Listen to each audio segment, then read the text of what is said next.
this spring, it will be about 19th century New York.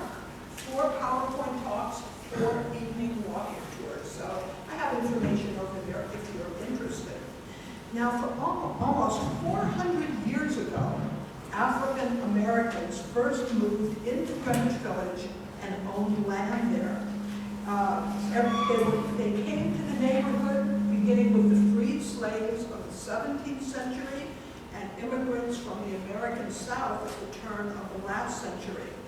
All that time, Greenwich Village has had a very vibrant African American population. 1624, Manhattan, for 40 years, beginning in 1624, Manhattan was a Dutch colony, and almost everybody lived at the very southern tip of Manhattan. 2 years after the Dutch arrived, slavery came as well. Blacks were brought to Manhattan to be slaves for the Dutch West India Company and other people. Now, in 1644, soon after they arrived, 18 years after they came, 11 of the slaves were given half freedom and land in the outlying districts. So you see at the bottom, that was New Amsterdam. And where Minetta Street is, on the left-hand side, was where they were given land. And they were given it. Well, what is half freedom? Half freedom meant they were free for their lifetime, but their children were still going to be living under slavery. So this map really shows you where the original African American outpost was. And so not only were their children still going to be living under slavery, but they were required to earn their living farming. In the lower city, everybody was killing beaver and otter, making fortunes. Who wanted a farm? That's where. So the African Americans were given this land for their lifetime in order to farm, and some of what they produced, they were required to give to the people in the southern city. But that wasn't all. They were there as a buffer in case there was an Indian attack. And it was very convenient to the people of New Amsterdam for them to do that. Now, African Americans established an agricultural community in the lots along the banks of Minetta Creek, between today's Minetta Lane and Thompson Street. This was called the Negroes Farm or the Negroes Causeway, and reached almost to Canal Street, because the southern terminus, you see, Minetta, Bestabars killed, the Dutch called it, and Minetta Stream, other people called it, went around the big sand hill in the West Village, and went down the hill into a swamp just above Canal Street. It was one of 2 dozen streams that were here when the Dutch arrived, none of which are still visible today. And these African Americans were given title to the land. So I know it's hard for you to read it, but this is Anthony Portuguese, and he was granted land that covers much of Washington Square Park today. There was also Paulo d'Angola. You can see the Dutch gave them names that represented where they thought they had come from in Africa. Simon Congo of 1644 opened this property as well. And what these farms did was make Greenwich Village the site of the first free black settlement in Manhattan and the first black enclave in the city. Now, a few other parts of town had also begun with blacks half-free in the Dutch colonial period. In 1659, there you see under the collect pond on the right, the Dutch West India Company gave land grants to Africans adjacent to the large collect pond. Now, there were 2 dozen streams when the Dutch came here. There were 4 dozen lakes, and the largest was the collect. Today, it's Foley Square downtown. By 1660, there were 700 African Americans in Manhattan. Most were still living under slavery. Now, the British colonial period was 119 years, and it follows the Dutch. African Americans were worse off under the Brits than they had been earlier. The British made it difficult for owners to free their slaves. From 1712 on, you wanted to free your slave, you had to pay the government £200 to be able to do that. Authorities said they did this to safeguard against slaves becoming public charges, but what the effect was to keep out manumission. Now, by 1716, blacks were not allowed to inherit lands, and so what had been African American is suddenly now all English owned, and other owners like Albert Herring owned the farm in the West Village here, and this area as well, and some other names, but none of them are the names that we saw before. Although some of the African Americans stayed on along the stream as renters. Around 1770, 14% of the city's population was African American, about 3,100 people. 1790, after the end of the American Revolution, there were 3,500 African Americans in town, about a quarter of them free. And some laws at that time gave African Americans more respect. The 1809 law recognized the legality of marriage between slaves, something they did not have before. Another one, for the first time, banned the forced separation of slave families. Now, by 1820, there's the 5 points in that black square. The large collect pond had been filled in. And from 1820 to 63, blacks mostly lived on or near the landfill, near Mulberry Street and Baxter Street, a nationally infamous neighborhood known as the 5 Points, where the poorest of the poor in the city, blacks and others, lived. It stayed mostly African American until the mid-19th century. So that big black square tells you where it was. And here you have, oops, sorry about that. Here you have St. Philip's African Episcopal Church. Here you have the African American Mutual Relief Hall. And here on Orange Street, it's now called Baxter, you had number 67, and 67 is now 67 Orange is a restaurant now in Harlem, named for the Almanac Club that used to be at that address. So African American more along this part of the 5 Points than other sections down there.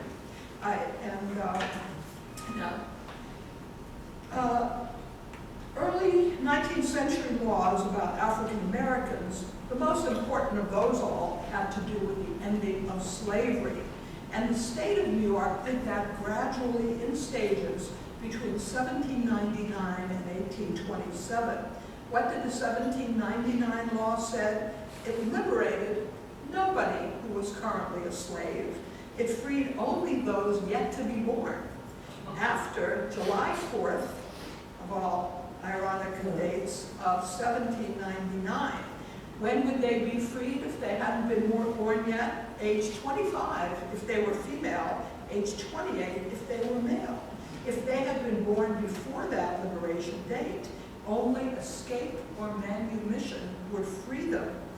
Now in 1817, the state legislature and its governor, this is a picture of the 5 Points when it was an African American center. This is the governor of New York in 1817, Daniel Tompkins. Tompkins Square Park, named for this guy. And he agreed to end slavery in the state in 10 years. January 4th of 1827, he later becomes vice president under Monroe, and the park gets named for him. Here's his statue, his bust, I guess it is, in St. Mark's in the Bowery out front. Now, some laws in the New Republic made life more difficult. For example, voting. Before 1821, for white men to vote, they needed to own land. But that year, 1821, the state of New York rescinded that requirement for black men. They now needed to have $100 and 1 year residency, but no property requirement. However, free black men had to own $250 in property to be able to vote and be a resident of the state for 3 years. 1825, exactly 16 African American voters were possible, and only 68 could vote without requirement in 1835. It wasn't until 1873 that the state removed the voting requirement so that black men needed to own, no longer to own $250 in property. And as we all know, it's not until 1920 that black or white women are allowed to vote. Now, in the 1830s, the well-to-do who lived in the lower city and their servants began leaving the crowded lower city to move to Washington Square, to get away from the noise and commerce of downtown. Property owners began replacing stables with modest brick houses for their black servants who worked in those houses, especially around Minetta Brook, Bleecker Street, Thompson, Sullivan, Minetta Streets, Minetta Lane, and people started moving from the Five Points. This is Minetta Street in this, well, sometime after 1836. I know that because of an image in this picture that you will see repeated a number of times in this talk, because it represents major changes that come to the South Village in the 19th century. I'm talking about this Greek Revival church that went up in 1836 as the Third Unitarian Church, but more on this later.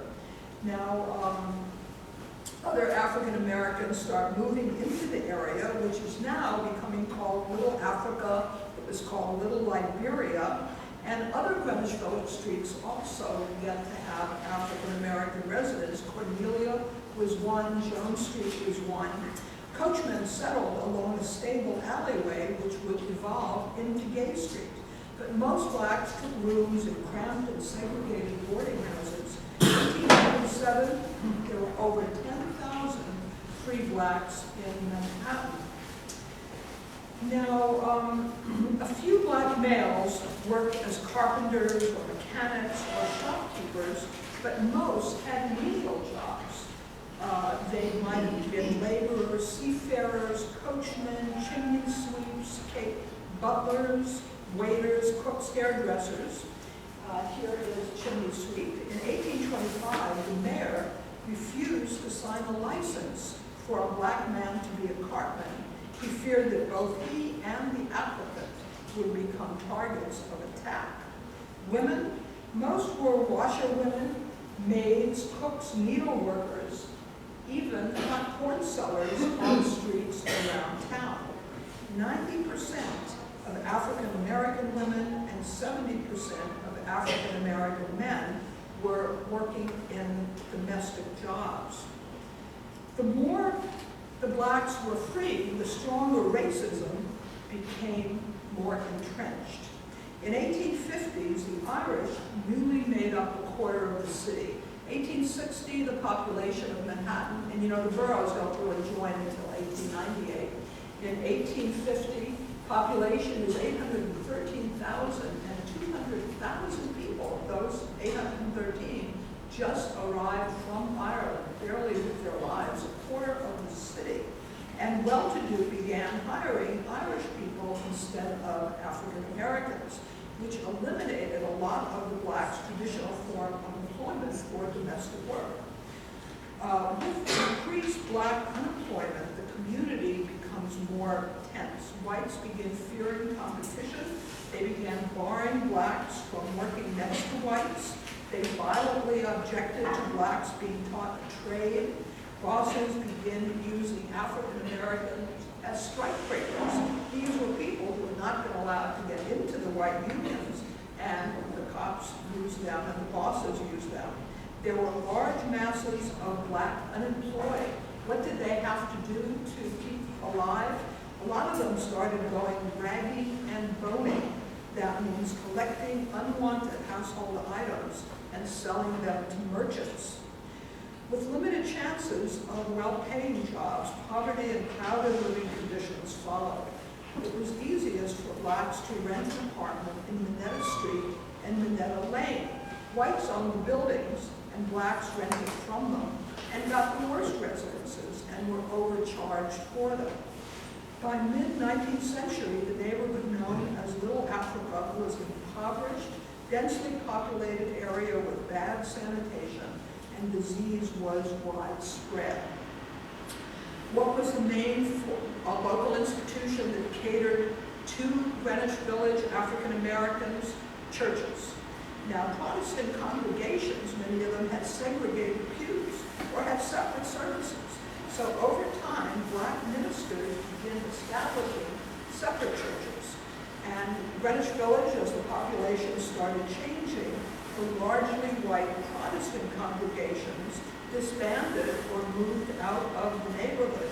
Black churches provided religious services, but also daily community activities and entertainments, recitals, concerts, reading programs, many things for their members. In 1796, blacks and whites attended the John Street Methodist Church downtown. It was abolitionist in its orientation, but it still enforced racial segregation in other ways. African American members objected that they had to wait for communion until the white members had partaken. So blacks split, and then began Mother Zion, the African Methodist Episcopal Mother Zion Church. And here's a plaque of where it's long gone, this plaque, but I took it maybe 25 years ago. It says Mother AME Zion Church.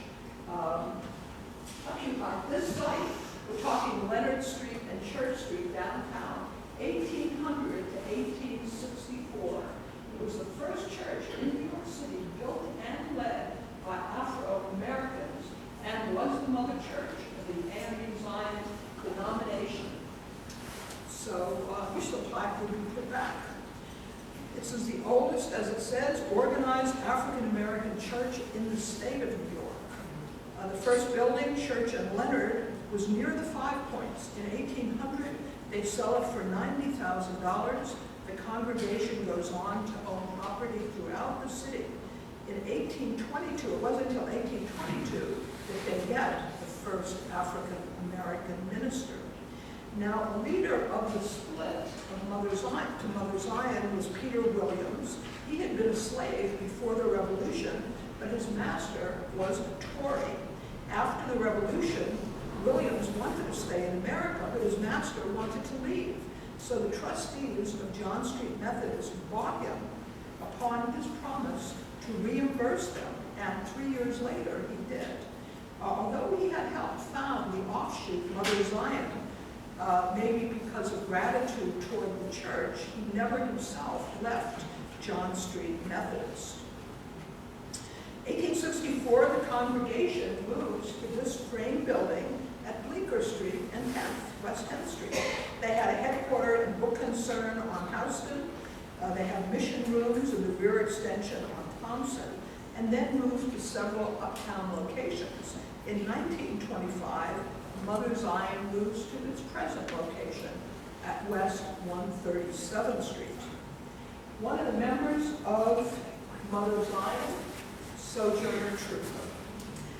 She was born Isabella Baumfree, but in 1843 she said she had a vision and called herself after that time Sojourner Truth. Sojourner because she said the Lord commanded her to travel up and down the land. She spoke out from the pulpit against slavery. She left New York to make her way traveling and preaching about the abolition of slavery. She was pure black, very tall, very striking looking, with a deep voice and mystical manner. Mother Zion becomes a freedom church, a safe stop for slaves traveling on the Underground Railroad. Now there was another church downtown. The First Baptist Church was on Gold Street, no relation. It had white and black members. And in 1808, the black members, which included some Ethiopian sailors, rejected their segregated ceiling. and they established Ethiopian Abyssinian Baptist Church on what is now Worth Street near the Five Points. Later they moved to the village, first to Thompson Street and then to Waverly Place. And this is what Abyssinian looked like in the village.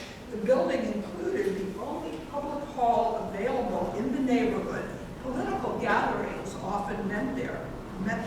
The church moved from the village to West 40th Street and in 1923 to their present site at 138th Street. Several other African-American churches moved to the village, especially around Sullivan Street, between Prince and Bleecker. 1859, Bethesda Congregational. 1862, Sullivan Street Methodist, which became Bethel African Methodist. 1876, you had Covenant Presbyterian. 1,000 people attended these churches in the village. Now here is that picture that I showed you on Bleecker Street, 210 Bleecker Street, at the southern end of the street. And from the 1830s on, this was an imposing Greek revival building when this section of the village was white. As I may have mentioned, it housed the Third Universalist Church. Then in 1883, Reverend Thomas Farrell established St. Benedict the Moor, a Roman Catholic mission parish to serve the African American community in Lower Manhattan. 1892, the parish took over the building, so now you have a white church turning into a black church, and it was the first church for black Catholics north of the Mason-Dixon line. It was there for only 6 years, and then some of the black population started moving up the island, and the congregation moved again to its present home on West 53rd Street. Now, another important institution for village blacks, schools. 1870s, the Manumission Society, which had been started years before primarily by Quakers, established the African free schools to educate the growing population of free black kids. They taught reading and writing and also tried to instill virtues like industry and sobriety.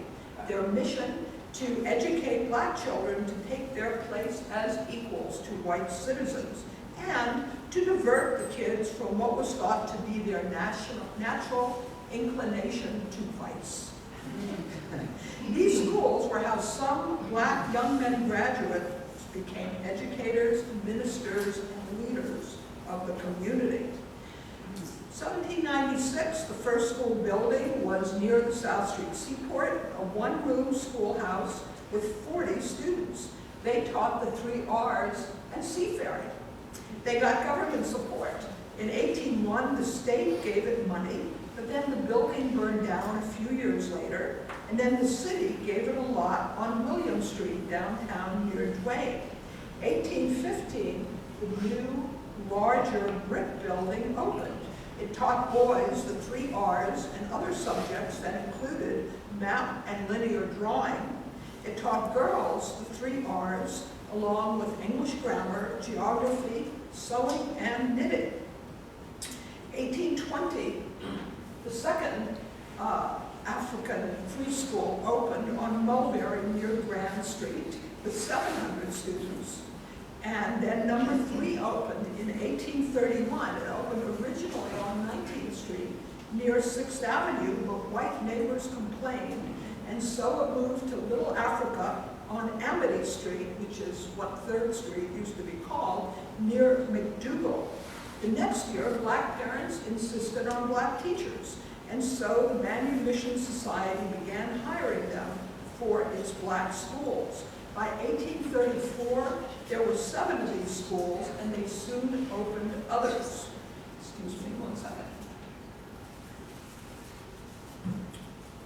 But this was quite a big financial burden, so the Manumission Society proposed transferring the now 1,400 pupils at the African free schools into the Public School Society, which operated schools for poor white kids, white kids did not attend public schools in this period. July 1834, the systems merged their, the black and the white schools merged their administration, but continued to operate as separate schools. When the two schools previously had been separate, black teachers were paid less. Then, when the two systems joined, most black teachers were fired, and black kids got just the primary grades, not the extra grades they had gotten before. By 1884, the public school system had absorbed all of the black schools. Now you're looking here at James Hewlett, an outstanding actor of the African Grove Theater. This was the first professional black theater company in the United States, and it began in Little Africa. Its founder, William Henry Brown, had previously worked as a tailor and steamship steward in the West Indies.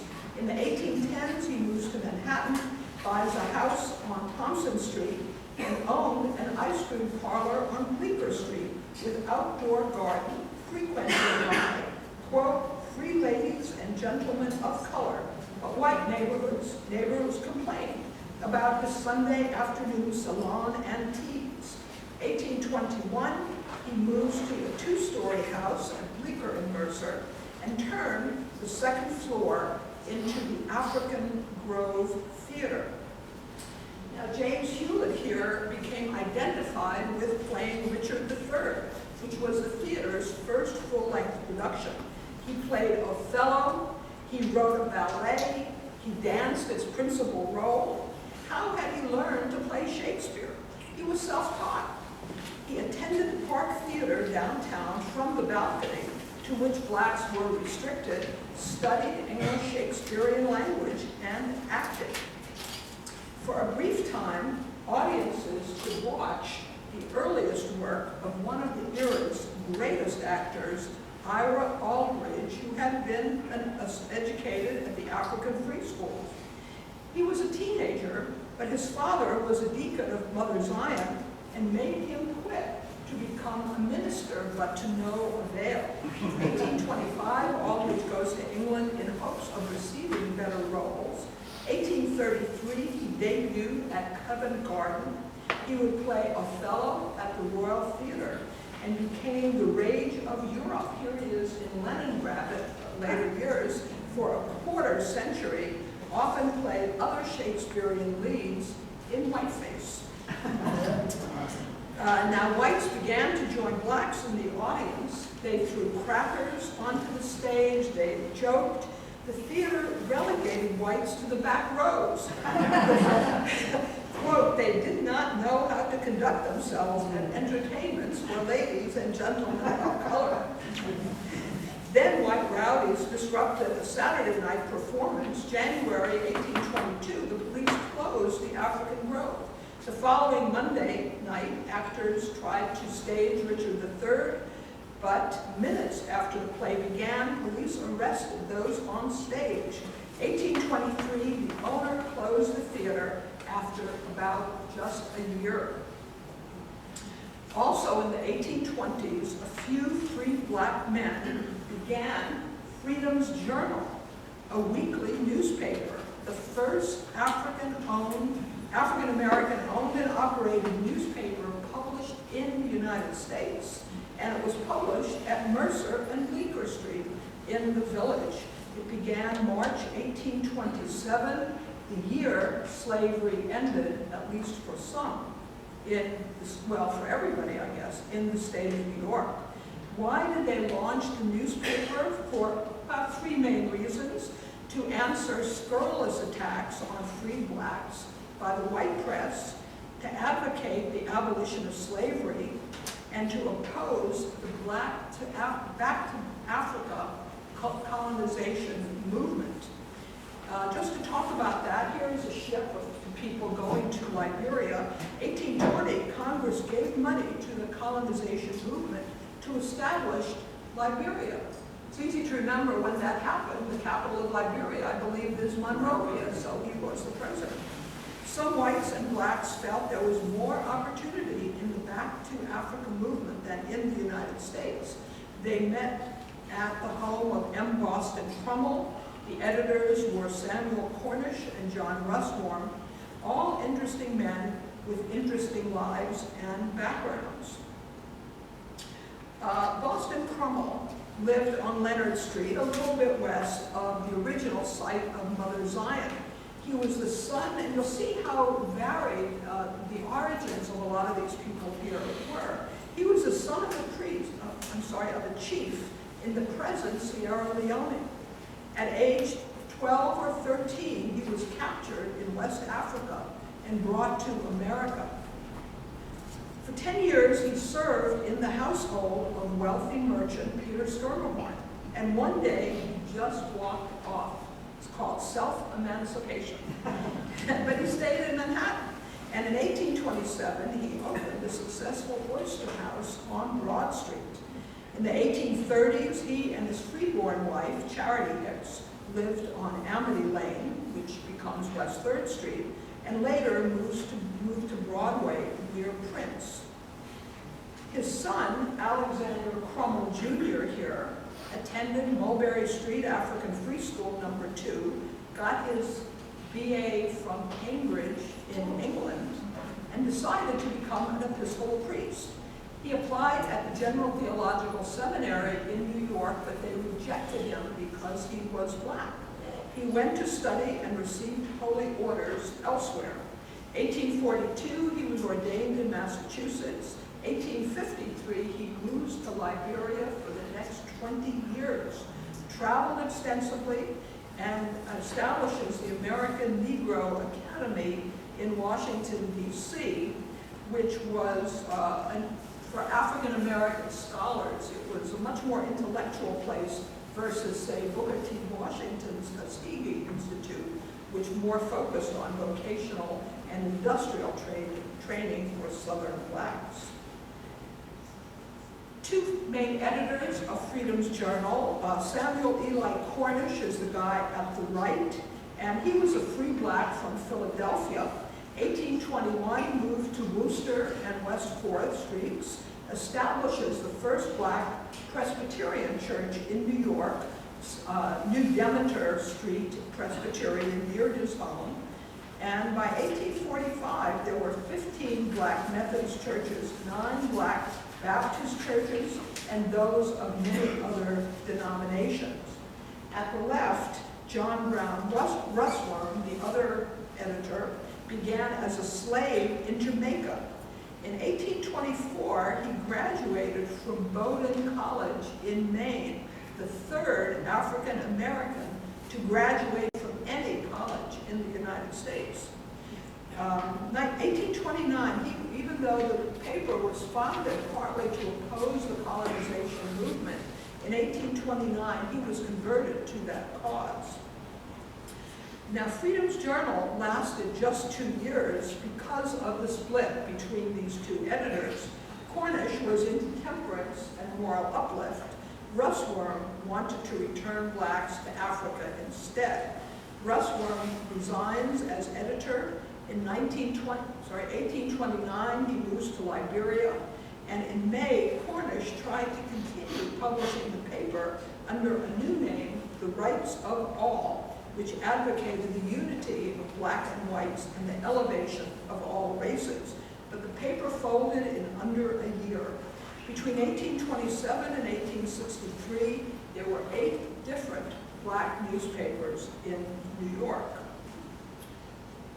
Another interesting person is James McCune Smith. He graduated at the top of his class at the University of Glasgow. You notice some of these early people had to go overseas to get a degree. He was the first African American in the country to run a pharmacy or to hold a medical degree. He practiced as a doctor for nearly 20 years at the Colored Orphan Asylum, which I will be talking about when we get to the Civil War. He was a public intellectual, contributed articles to medical journals, participated in learned societies. Thomas Downing. Downing Street is not named for him. They were not naming streets for even very successful African Americans at this period. He was born of freed slaves and came from Virginia, where he gained great expertise in the oyster business. 1819, he moves to New York, and in the 1830s, 1830 to 40, ran a very successful oyster restaurant at Broad and Wall Streets, later the site of J.P. Morgan's bank. This was the only oyster house that attracted the elite of white society, especially brokers and bankers of Wall Street. He built up a successful catering enterprise as well and made a fortune. Now, in the 1850s, job options narrowed for African Americans. White laborers ousted them almost en masse from ordinary kinds of work. They could no longer work in construction or be cartmen. 1852, there was a newly formed Irish Longshoremen's Union, and they pushed that jobs on the waterfront be just for their members and not for blacks.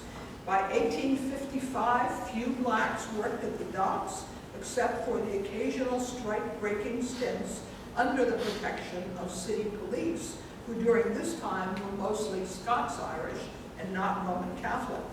Black men held on to jobs as waiters. They worked in dining rooms and kitchens of the great hotels and restaurants, even organized a union, winning higher wages.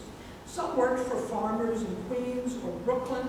Some went to sea. Some worked in skiffs for white oystermen, culling mollusks with iron rakes, or sold boots on the street, as this fellow is doing. For black women, domestic service stayed an option, though by 1855, just 3% of the servants were African Americans.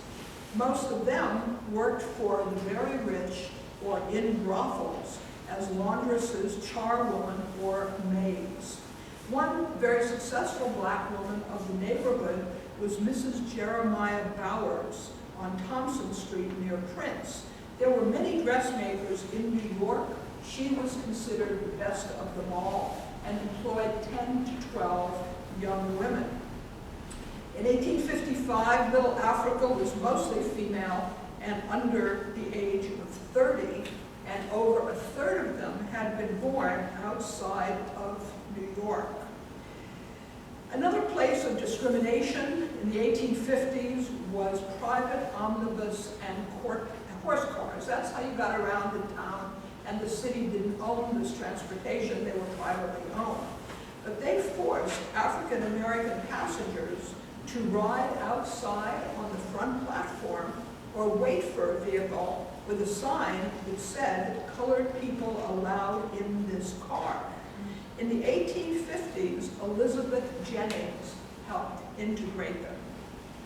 Black ministers had long protested these policies, and many people walked rather than be humiliated, but as the city expanded, it became more difficult. Sorry, is that still working on it? To do this.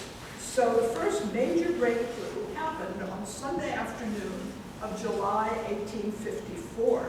24-year-old teacher, Miss Elizabeth Jennings, was on her way to play the organ at the services of the First Colored Congregational Church on 6th Street near the Bowery.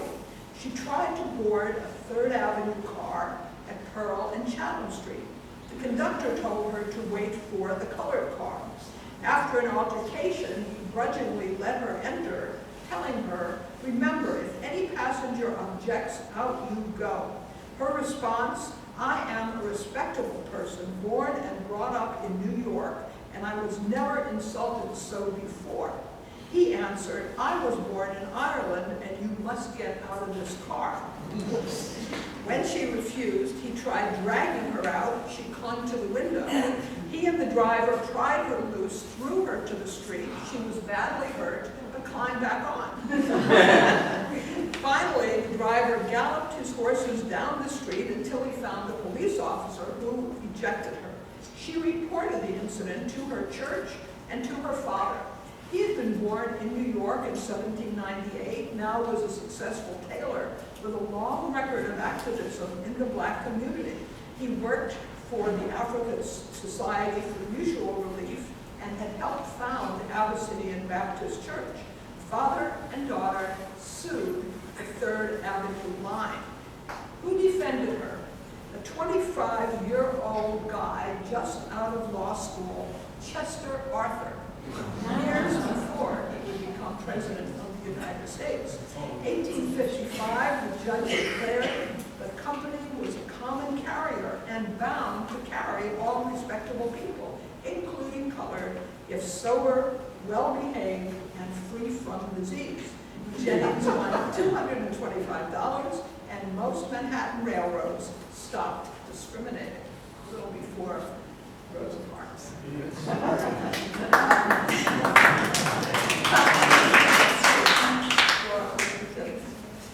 Riskiest activity in the pre-Civil War days was harboring slaves, helping them get to Canada. New York was a very important way station on the Underground Railroad, which was established in 1830, a network of secret routes and safe houses that helped black slaves escape. Blacks and whites hid many runaways in their own homes and in churches, especially Mother Zion, until the next stage of their voyage. Unbeknownst to many of his clients, that very successful oyster seller, Thomas Downing, and his family were very active in the Underground Railroad. His premises on Wall Street were used as one of the stations to hide fleeing slaves en route north. His cellars were used for this purpose, and they harbored many a runaway slave. 1850, President Millard Fillmore signed the Fugitive Slave Law, and this provided for the return of slaves who escaped from one state and went to another state or territory. This applied ex post facto to former runaways, many of whom had stayed in New York and now fled town. Many returning runaways, now this made it a federal responsibility. Before this law, it was up to the owners or their agents to capture runaways. Have you seen the movie 12 Years a Slave? Historians consider that film an accurate representation of the wretched black experience under that law. 1850s were dark days for African Americans in New York. They began thinking maybe emigration would give them the best opportunities. In 1860, New York blacks had really no territorial base, no cultural stronghold. More of them lived in the South Village than any place else, but blacks were in every ward. As real estate prices rose, blacks became concentrated in small apartments, in back alleys or basements in poor neighborhoods. The Irish had basically, by this time, pushed them out of the 5 Points, and they were strewn around the city in isolated, vulnerable clumps, some east to streets, next to the East River docks. 5,000 lived in Little Africa, Richard to Canal, Carmine to Mercer, near jobs as servants for Washington Square gentry. Others, maybe 1,500 of them, lived west of 6th Avenue between 23rd and 40th Street, called the Tenderloin. Tenderloin because the cop who was assigned there knew that there was a lot of graft possibility, and he said, I've been living on chopsteak, and now I'm going to live on the Tenderloin, so that's where that name came from. Or they lived in Seneca Village, basically west 86th Street, now in Central Park. By the start of the Civil War, death rates among blacks were so high in Little Africa that more were dying than being born. Whatever increases in the population happened were because people were moving into the city.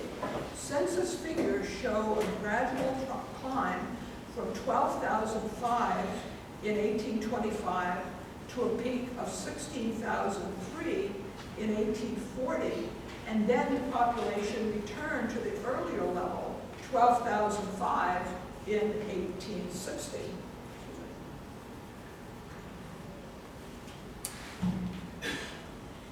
1861, Civil War begins.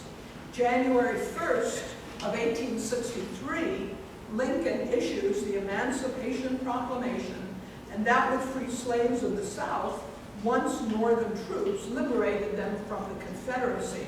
You know, there were 4 million slaves in the United States in 1860. Only 3 million of them lived in the Confederacy. 1 million lived on the border states that were not, well, the executive edict could not cover the border states, only as a commander-in-chief what happened in the Confederacy. But this were the free slaves of the South once Northern troops liberated them from the Confederacy. In New York, increasing numbers of whites began to blame blacks for the war and its high death toll. The terrible draft riots came 5 months after Lincoln's proclamation.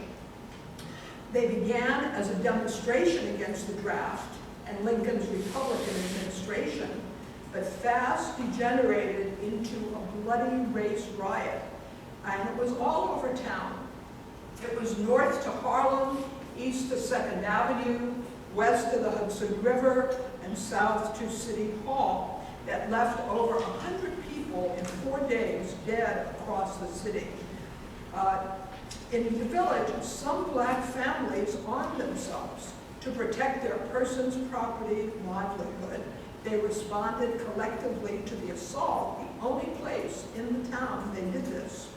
Perhaps that's why nobody in Little Africa was killed, though twice the mob was after them on Bleecker Street, and police protected them from the mob. However, on nearby Charlton Street, 2 blacks were killed during the draft riots. Now, uptown at 43rd and 5th was what they called a colored orphan asylum, also started by Quakers in the 1830s. Over 200 orphans or half orphans were there, and the mob came after them. I mean, many in the mob were parents, but they came after them. The children got out just in time. They rip off everything in the building, burn the building to the ground, and kill some of the men, the African-American men who worked there. Later that month, many black men, women, and children flee New York. Some go to the hills of New Jersey, others to the countryside of Brooklyn. After the Emancipation Proclamation, blacks were first recruited for the Union Army, and by the end of the Civil War, there were 175 regiments of U.S. colored troops, which comprised about 10% of the Union Army. New York City registered over 4,000 soldiers in its 2 black regiments, and they were sent south to Louisiana, South Carolina, and Texas. Imagine the bravery of a black guy in a Union, captured in a Union uniform in those states. They joined because they saw few opportunities in New York and wanted to help free the slaves in the South. March 1864, the 20th in Union Blue, fixed bayonets, went to Union Square, and then boarded a steamer for New Orleans. Now, during the war, in the Army, blacks had it a lot worse than whites. The federal government discriminated against black soldiers. They got lower pay, 37% of them were killed. They got diseases, dysentery, typhoid, pneumonia, malaria, smallpox. That killed them more than did their wounds. Blacks were given inferior food, supplies, and medical care, so they had higher rates of diseases than did whites. But one, I love this image, one of New York's regiment of colored troops was at the Appomattox courthouse to see Lee surrender at the end of the war. Now, in 1870, the country ratified the 15th Amendment to the Constitution that finally ended slavery throughout the U.S. It prohibited denial of right to vote based on race, color, or previous condition of servitude. This is the parade in New York in 1870, and it was a jubilant parade. In the 1870s, the black population in the city began to grow in numbers. By 1888, almost 20,000, 50% more than the decade before. The increase came mainly from immigration from other areas. 1880 to 90 had the greatest gain of the century. Politics brings crime to Little Africa. After the Civil War, William M. Tweed, head of Tammany Hall, tried to bring blacks into the Democratic Party. He was at the protection rackets. They took payoffs from gambling clubs and dance halls in 5 Points. And for many years, Minetta Lane and Thompson Street were noted for a group of black criminals who strode with the arrogance of those sheltered by the law. In the Minettas, there were such individuals as No-Toe Charlie, Bloodthirsty, Black Cat, and Juke Tyler, all very handy with knife and razor. Hank Anderson was the black body servant of Tweed and ruled as the, quote, Negro leader of the district. After the Civil War, more African Americans began leaving Little Africa for uptown neighborhoods like the Tenderloin, going up the west side. By 1900, the vile rookeries, this was a back building on Bleecker Street, of Little Africa were being demolished, replaced by 2 new tenements, filling up with more Italian immigrants, because blacks were leaving Little Africa for their own reasons at a time when 2.5 million Italians were among the 12 million coming to the country through Ellis Island. What had become Little Africa was becoming one of several Little Italies in the city. There were also some German and French families as well. By 1910, all that remained of Little Africa were the Minettas, and they were still a sore point. Whites, especially progressives, took a dim view of the Minettas, though neighboring streets, like Sullivan, were considered respectable. 1896, this guy, the novelist Stephen Crane, wrote in the New York Herald that, quote, Minettas until a few years ago were 2 of the most enthusiastically murderous thoroughfares in the city. And he even drew this picture himself of the Minettas. With their speakeasies, knifings, and brothels, they had a terrible reputation. Whites were fascinated with Little Africa, especially the black and tan, this is a picture by Jacob Reese, social clubs with interracial socializing. Whites considered this area to be filled with libertine pleasures. Reese and many other reformers reinforced the idea that racial mixing, this is one of the only areas in town that did it openly, was a source of social decay. He spent concentrated time interviewing thugs and lowlifes in the Minettas, called the bloodthirsty, drunk, famous, and hideous bandits. But there was a side to the black and tans that the reformers overlooked. The saloons offered ethnic minorities a place where migrants could slowly adjust to American culture with others of the same ethnicity or social class. There were also thriving, respectable African Americans in the area, typically 3 generations of parents, grandparents, and children living in a one-family house or apartments in a multifamily tenement. Most members of the family contributed in some way. Many were literate, some could read but not write. There were black-owned businesses throughout the South Village, including barbers, hairdressers, tailors, bookstores. Several newspapers, grocery stores, pharmacies served the community in the late 1800s into the early 1900s. 1895, Teddy Roosevelt became the city police commissioner and for 2 years tried to clean up police corruption. Reese guided him through the sites. 1906, Mary Kay Simkovich, who was the founder of the Greenwich House, Settlement House, still going strong, petitioned the city to wipe out the Minettas. 1912 and 13, she recorded there are still 3 disorderly houses, 2 tough saloons, and prostitution in the tenements, in the Minettas. She campaigned for city playgrounds for local children, recommending demolishing Minetta tenements to build a playground for white, working-class children. She supported the city's plan to extend 6th Avenue through the area, erasing Minetta Place completely. Now, from the 1880s onward, some blacks started moving uptown to the Tenderloin, to Hell's Kitchen, west of Times Square, and 1900, one of the black families who moved out of the village were the Wallers. including baby Thomas. Here you see Fats Waller. He became the world famous Fats Waller in Harlem. I always think he wrote my family's theme song, Your Feet's Too Big. Harlem stride piano, one of the things he was known for. As late as 1910, there was a small but significant presence that was still on Minetta Street and Lane. An influx of immigrants through Ellis Island made for fewer chances of jobs for blacks in the limited job markets open to them. And as their parishioners moved uptown, by 1900, many of the black churches followed them. By the late 1920s, most of Manhattan's black citizens were concentrated in Harlem, which gave African Americans a chance to live in newer, more spacious apartments. 1910, a quarter of the people in what had been a little Africa were now Italian-born. 1920, there were just 3 blocks of black buildings left, including under the 6th Avenue elevated train, except for janitors and sailors who lived elsewhere.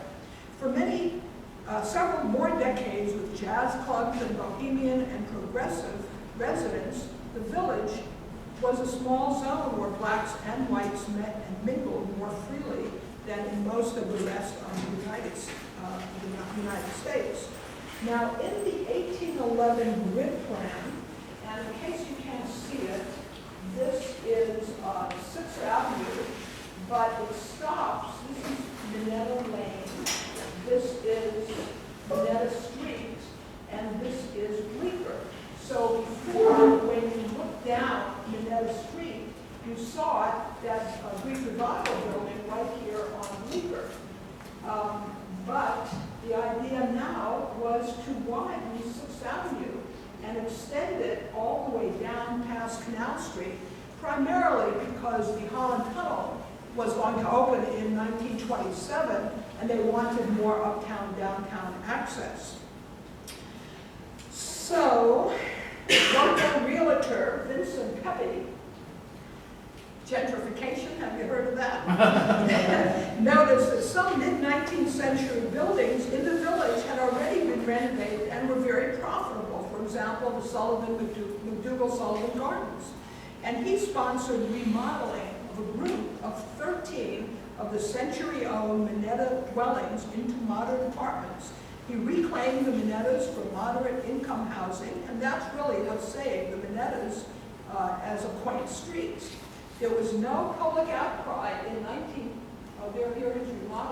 in 1924. This is actually a picture of when they extended 7th Avenue south of Greenwich Avenue, but something similar was happening all the way up and down 6th Avenue at the time. There was no public outcry when all of this upheaval took place.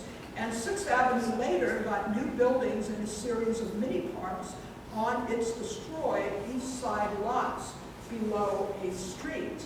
Now that changes 210 Bleecker Street, and 210 Bleecker Street, that Greek Revival building, represents a century of changing populations.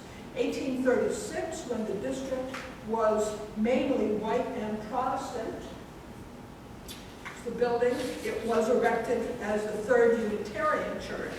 1883, it had been sold to the black community for St. Benedict the Moor Roman Catholic Church. 1898, it became the site of the Italian Roman Catholic Church, Our Lady of Pompeii.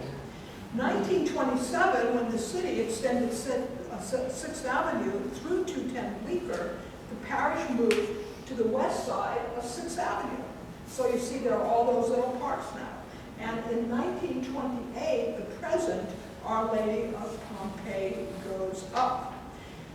When most people think of the African-American history of New York, they usually think of Harlem. But it was earlier, in Greenwich Village, where blacks first owned property, especially, this is Minetta Street today, especially from 1860 to 1900, the South Village represents a defined period of the African-American experience in New York. Immigrants to it came from Africa, the Caribbean, the southern states, and that's how the population increased.